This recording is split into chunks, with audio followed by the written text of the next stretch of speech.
বাম রাজনীতিতে মধুজা সেন রায় এই নামটি কেউ চেনেন না সেটা আমি বিশ্বাস করি না।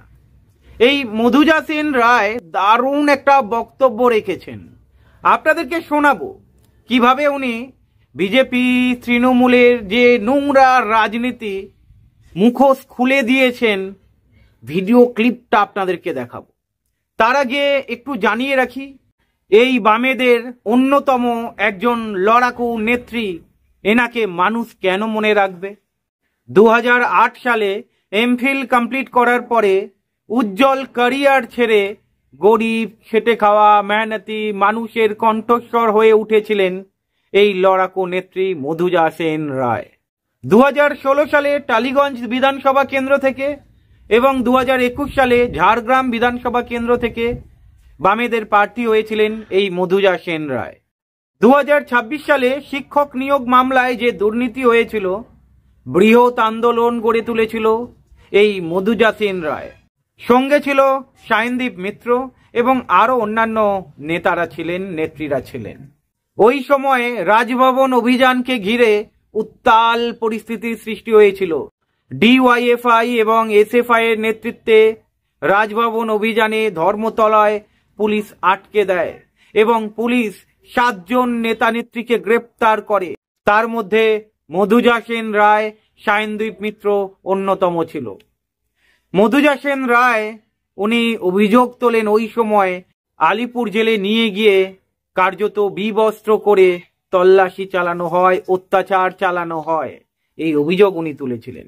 বহু আন্দোলনের সাক্ষী ছিলেন এই মধুজা সেন রায়। মধুজা সেন রায় একটি সভাতে চমৎকার বক্তব্য রেখেছেন, আপনাদেরকে শোনাতে চাইব। শুনুন মধুজা সেন রায় কিভাবে বিজেপি এবং তৃণমূলের মুখোশ খুলে দিল। নয়, আরো অনেকগুলো এরকম জায়গায় দাঁড়িয়ে বন্ধ হয়ে গিয়েছে। তখন সেও আমরা জানি, সে বামফ্রন্ট সরকার থাকার সময় দাঁড়িয়ে যতগুলো শিল্পায়নের উদ্যোগ দিয়েছিল সেগুলো তৃণমূল কংগ্রেস আসার পরে দাঁড়িয়ে আমরা দেখেছি। তো তৃণমূল কংগ্রেস আসার পরে আমরা লক্ষ্য করেছি যে না, নতুন করে কোনো শিল্প হয়নি, যা ছিল সেগুলো চলে গেছে। নতুন শিল্পের আমদানি হয়েছে, তোলাবাজি শিল্প আপনাদের সবার অভিজ্ঞতার মধ্যে আছে, ও নিয়ে আমি কথা বলছি না, এটা বাজার এলাকার নিশ্চিতভাবে সবার অভিজ্ঞতার মধ্যেই আছে। কিন্তু আমি যেটা আপনাদের সামনে বলতে চাইছি, কর্মসংস্থান নেই। এই কাজ তৈরি করা কার দায়িত্ব? কাজ তৈরি করার দায়িত্ব আমাদের রাজ্যের সরকারের, আমাদের কেন্দ্রের সরকারের। রাজ্যের সরকার কাজ তৈরি করেনি বলে এই জেলা থেকে, এই শহর থেকে, এই জেলা থেকে, এই রাজ্য থেকে বহু ছেলে মেয়েকে তার নিজের এলাকা ছাড়তে হয়েছে। আর ছাড়তে হয়েছে মানে প্রতিদিন চলে যাচ্ছে চেন্নাই, না হলে কেরালা, প্রতিদিন চলে যাচ্ছে রাজ্য ছেড়ে বাইরের রাজ্যে কাজ খুঁজতে যেতে হচ্ছে। পরিযায়ী শ্রমিক হয়ে যাচ্ছেন তারা। এই আমাদের দেশে, আমাদের গোটা পৃথিবী জুড়ে আমাদের করোনার প্রভাব এসছে। গোটা দেশ জুড়ে যদি করোনা এইভাবে না থামা বসাতো তাহলে আমরা তো জানতে পারতাম না ঠিক আমাদের রাজ্য ছেড়ে কত লক্ষ লক্ষ মানুষ আসলে পরিযায়ী শ্রমিকের কাজ করতে বাইরে চলে যান। প্রত্যেক বছর বাইরে চলে যান, আমরা জানতে পারতাম না তো। কিন্তু আজকের দিনে দাঁড়িয়ে আমরা জানি প্রত্যেকে আমাদের এই রাজ্যের পরিযায়ী শ্রমিকদের অবস্থা কি।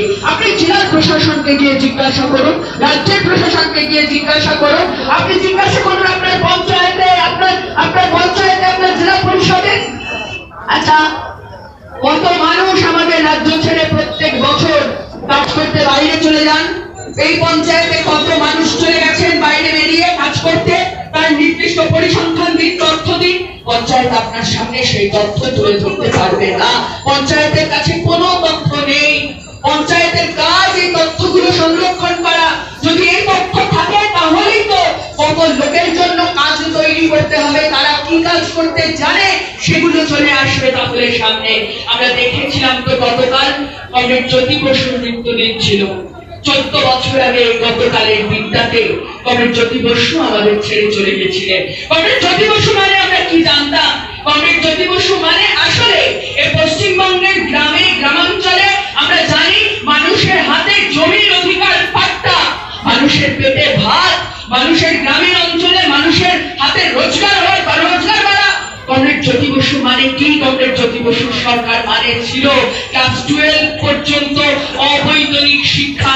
শিক্ষায় আমরা কোথায় দাঁড়িয়ে আছি আমরা প্রত্যেকে জানি।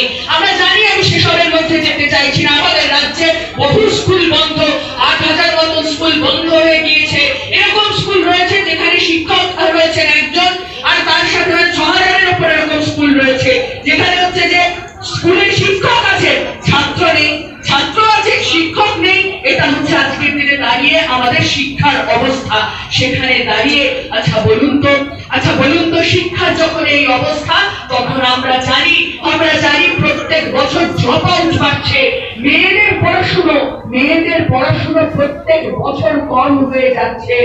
এবং শুধু এখানেই শেষ নয়, আমরা তো জানি আমাদের রূপশ্রী আছে, আমাদের কন্যাশ্রী আছে।